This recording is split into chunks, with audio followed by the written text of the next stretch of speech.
Hi, everybody, and welcome to the 2020 International eConference on Atheism. My name is Dr. Darren Slade. I'm the president of the Global Center for Religious Research, and I want to say thank you for coming out virtually and for supporting us today. What's fantastic about this conference is that you didn't have to leave the safety and comfort of your own home.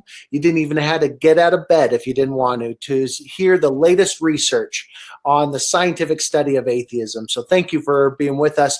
And with that said, I'm really excited to be able to introduce our next presenter, an up-and-coming scholar who I believe's work is going to transform the literature on things like spiritual and religious abuse, Gill Harvey. And today, she's going to be talking about the power and control dynamics of growing up in an Abrahamic faith environment. Now, Gill is a therapeutic counselor and psychotherapist, supervisor, researcher, and trainer based out of the United Kingdom. She's also a tutor in the counseling program at Waverley Abbey College. Now, she completed her master's degree in relational counseling and psychotherapy in 2017, which included qualitative research on the impact of client spirituality when bereavement was the presenting issue. Now, she is currently a doctoral candidate who is also conducting more qualitative research on fundamentalist religious upbringing, the effects of fundamentalism on mental health and well-being into adulthood. And one of her more recent publications that I want to highlight is this article here on the impact of client spirituality when bereavement is the presenting issue. And Jill will be able to talk a little bit more about it and summarize way better than I can. But in a sense, she is presenting an alternative model to understanding how bonds and attachments are done with the bereaved, with the deceased. And I'll let her discuss a little bit more. But with that, the floor is yours, Jill. Thank you so much for being here today. Thank you so much, Darren. It is my absolute pleasure to be here. And good morning, good afternoon, good evening from the United Kingdom where I happen to be. It is my great privilege to present on my doctoral research, particularly the article that Darren just referred to a few moments ago. I wrote as a result of my master's research into the impact of spirituality when working with bereavement. So I am a psychotherapist working in the United Kingdom, and there were a number of themes that came out. I have done a great deal of bereavement work over the years, and the question would be, why would I do doctoral work? I remember the evening I uploaded my master's dissertation, my thesis, and saying to my husband, I'm broken, I'm never doing anything like that again. I had put so much of myself into that project. And yet here I am, a doctoral candidate who has completed research into this influence of a fundamentalist upbringing on mental health and well-being. And I'm just going to bring up my PowerPoint slides.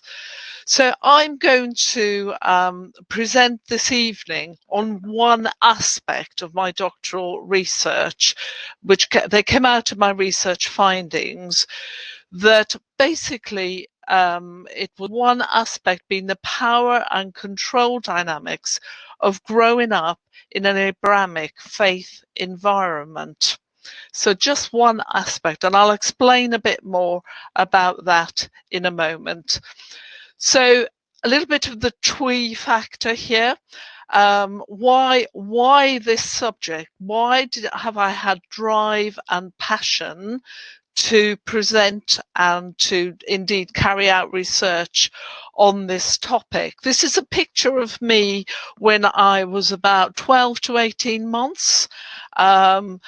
So you may not be surprised to know that I'm an insider researcher.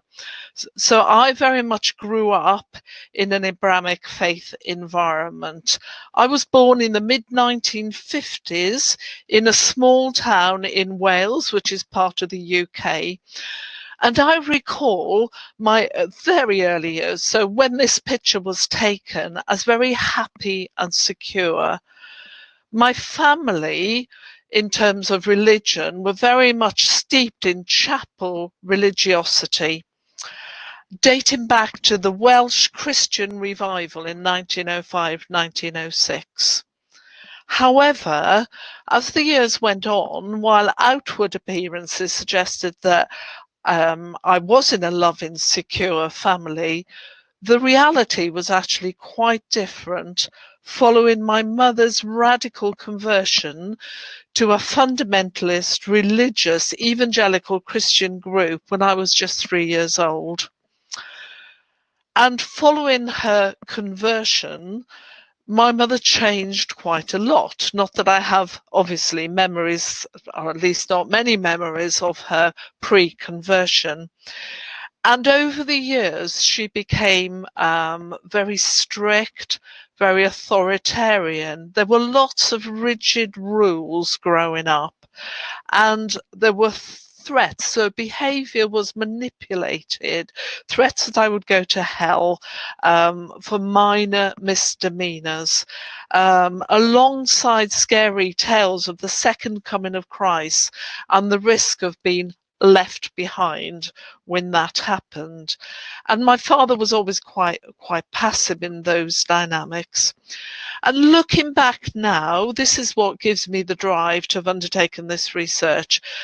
I can really understand the imbalance of the power and control dynamics that were played out in my growing up years, especially given the inevitably the inherent disempowerment of being a child or young person, especially compared to the very powerful position occupied by adult caregivers, particularly religious ones. And for me, this next slide, which is a quote from Paulo Coelho, maybe the journey isn't so much about becoming anything. Maybe it's about unbecoming everything that isn't really you, so that you can be who you are meant to be in the first place. And I'm going to talk in a while about indoctrination and those sort of things, where I think this quote is particularly applicable. So by way of context, the title of my doctoral research project is a narrative exploration into counsellors' experiences of the influence of a fundamentalist religious upbringing on mental health and well-being in adulthood. The research question: might a fundamentalist religious upbringing be an influential factor on mental health and well-being in adulthood? What are counsellors' experiences? So I recruited counsellors and psychotherapists in the United Kingdom, and the invitation was to either or talk about their own experiences and or anonymize confidential client stories. It's very interesting that all of my researchers actually spoke about their own experiences, and one or two talked about experiences with clients. So that I'm going to focus this evening more on what my co-researchers, what my participants shared with me of their own story. So that just a little bit of context in terms of the design methodology. This is a qualitative, it's a small scale qualitative narrative inquiry which combines relational centered reflexive with a collaborative narrative approach. And my priority was very much to gather and represent people's unique stories through unstructured interviews. And unusually for a research methodology, I was also able to share elements of my own story, which I think really facilitated the telling of the co-researchers' stories.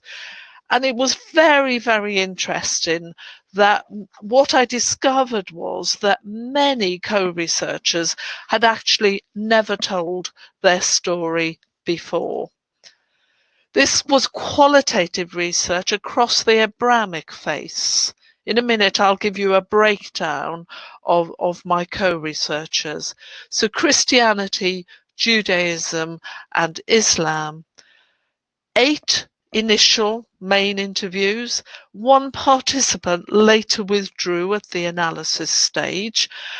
And I requested a great deal from my co-researchers. They were called co-researchers rather than participants because actually we were working collaboratively, and they gave me, I'm hugely indebted to my co-researchers, they gave me a tremendous amount of time and obviously emotional energy, including once those initial interviews had been transcribed, the co-researchers separately analysed the transcript using 4 interpretive readings. And these 4 interpretive readings were firstly the content of the main interview, secondly the self of the narrator, thirdly the research question, and fourthly, where I'm going to focus today, the power and control. It was very, very interesting that when I started to advertise for participants, I was overwhelmed with interest, and 20 counsellors underwent online preliminary interviews just 1 year ago in the summer of 2019. And then purposeful sampling was used to gain diversity of representation across the Abrahamic faiths. All interviews initially were face-to-face, and I ended up travelling across the UK. And it was such a privilege to meet my co-researchers and spend time listening and indeed sharing our stories. So then, due to COVID-19, only 3 of the interpretive interviews were face-to-face, and the remainder were carried out on Zoom, which I have to say proved to be very effective. But following transcription, we separately, as I've said, analysed the transcript before then this joint interpretive interview produced a blended text and pen portraits. So these are my wonderful co-researchers who I will be telling elements of their story this evening in terms of power and control. So firstly, Holly, white British, lady in her 50s. By the way, I have changed some of these details, fictionalised some of the details to protect anonymity. Brought up in a Baptist environment, but actually as a counsellor, psychotherapist, spiritual director, works with a lot of Muslim clients. Francesca Alexander, in her 50s, was brought up as a Pentecostal Christian.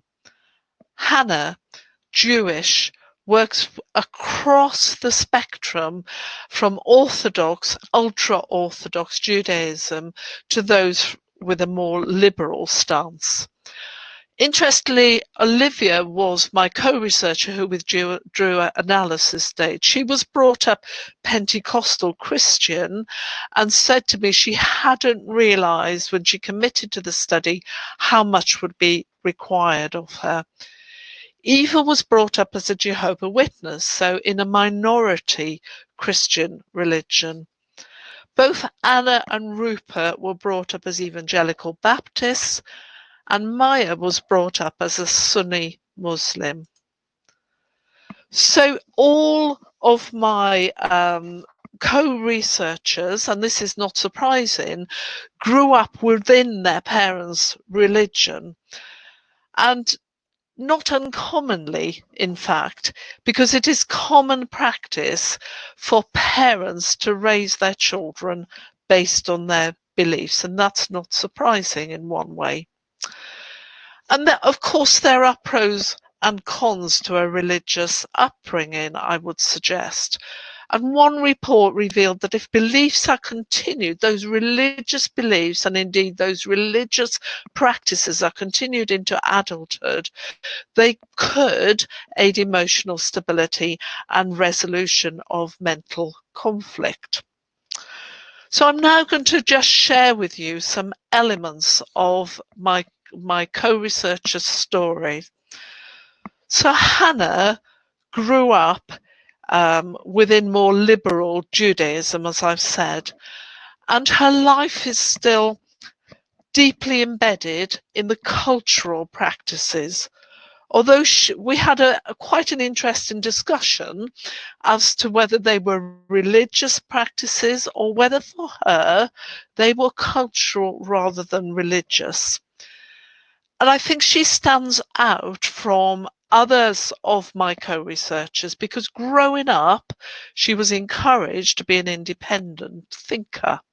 Often within fundamentalist religion, what has come out of my research is that critical thinking is repressed, and indeed that was true for myself. But as an adult, she feels very empowered. And she also talked about the importance of choice, I feel that I chose very much to be in this lifestyle. We talked about rabbis who are male mainly, although there are some changes within Judaism, as I understand it, having power and control, and the importance of them not taking those things lightly. And I think Hannah stood out for me very much in terms of the community support that is available, which she is very much an activist within. And she talks very positively about her religion. And I guess in many ways she exemplifies the fact that a religious upbringing can be, on the one hand, a wonderful experience for a child. It can offer, Heimlich said, a religious upbringing, religion itself can offer comfort to children in distress or crisis. Rupert also, he grew up in an evangelical Baptist family, at least 3 generations of Christians. He stated, "My church was a very warm and lively church. There was a lot of good care and teaching. He was very happy at school and had lots of friends. That meant I went to quite a few non-Christian homes, so I did see another side of life, as it were." But also he talked about rules. He wasn't allowed to play cards for money, gamble, or play cards. TV was never on a Sunday, no swearing allowed. And he also highlighted how some of his family members were in a brethren culture, and there were many rules there, and both women and children were silenced. His words were, "Children and young people also silenced, as they needed to have respect for elders and were regarded as not mature." Holly also grew up in a multi-generational Baptist family. She's the lady who now works with a lot of Muslim clients. Her parents, teetotal, strong evangelical, Bible believing, but her upbringing doesn't seem to have been, interestingly enough, so rule-based. There were some restrictions, there was some power and control, there were some implicit rules around who she spent time with, but on the other hand, she described herself as having a real experience of God, a really lovely peer group at youth group, although it was all quite insular. She talked warmly about her mother reaching out to vulnerable people, but she also described herself as a hurt child. And I thought this was very poignant, this quote. It's easy to become a Christian. There's that vulnerability, and it's there. And it's usually based on the fact that you're a sinner rather than you're loved, which fits into the fundamentalist perspective. It's driven by fear and unacceptability and shame. With Jehovah Witnesses, so some of the literature shows, so this is a minority, regarded as a minority religious group, the group in which my next co-researcher grew up. The relationship in terms of power and control, the relationship between children and parents is not seen as a relationship between equal individuals, but one where parents are considered to know best and have a certain authority. So there is a hierarchy of God, then father, then mother, and then children who are expected to be respectful and obedient. So Eva described herself as a compliant child, a bit square. She wasn't popular with her peers who wanted to break free of some of the constraints. I'm going to quote her. You were taken from the world. You were different. A bit like the Israelites used to have a blue fringe at the bottom of their clothes, she said. But also there was always the feeling that they looked down on you, that you weren't good enough. It wasn't okay to wear trousers. No celebration of Christmas or birthdays. Homosexuality viewed as abhorrent, worse than anything, to quote her. So many expectations, you know. We had to do family Bible study, and that was in addition to going through the routines and in addition to preaching, you know. There was always something that we had to be expected to do. And then, you know, we hadn't done it, hadn't done the daily texts in the morning, hadn't read the scriptures or the explanation from the watchtower. If we hadn't done it, she laughed, it was put your hair shirt on, self-flagellate, you know, metaphorically speaking. She also spoke quite a bit about the male dominance that she experienced growing up within that organisation, particularly around head coverings for women. If there was any kind of meeting, a gathering, maybe it was even before going out to preach, we would meet together before we went on the door knocking. We'd call it a meeting for field service. And if no brothers, i.e. men, turned up, then the women were allowed to conduct it. But she had to cover her head. And we laughed at what happened, actually. We shared the humour of invariably a tea towel would be whipped out of the drawer and they'd put a tea towel on their head. And she also referred to the fact that when she became a teenager, behaviour was much more managed in terms of contact with boys, in her words. And this, I find this quote very poignant.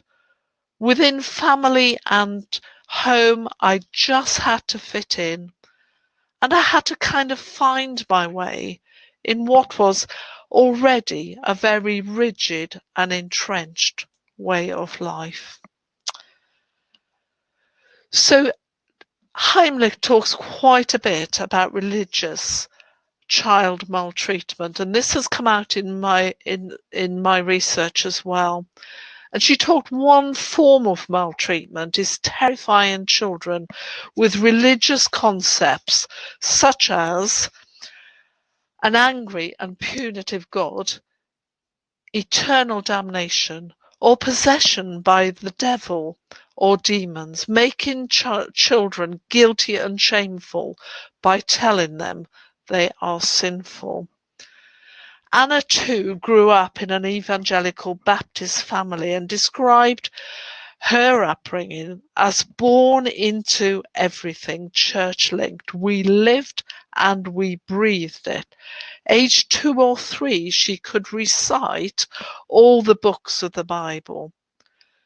She used words like dogmatic, very clear-cut, and literal with no space to move. Literal belief in a 7-day creation, and very literal belief in heaven and hell. It wasn't just a picture or a metaphor. There wasn't a plan B. It was that or hell, really. That was part of the fear. Literal belief in the second coming of Christ and being left behind. Grace before meals, forced to pray as a child. And if you missed, that was a heavy burden. Her view, as my co-researcher, was that prayer was about the judgment of God fundamentally. She talked about church attendance, also about not being allowed to watch TV on Sundays, church activities a couple of times a week, no alcohol, absolutely no swearing and no sex before marriage. And she became the good girl who knew the rules.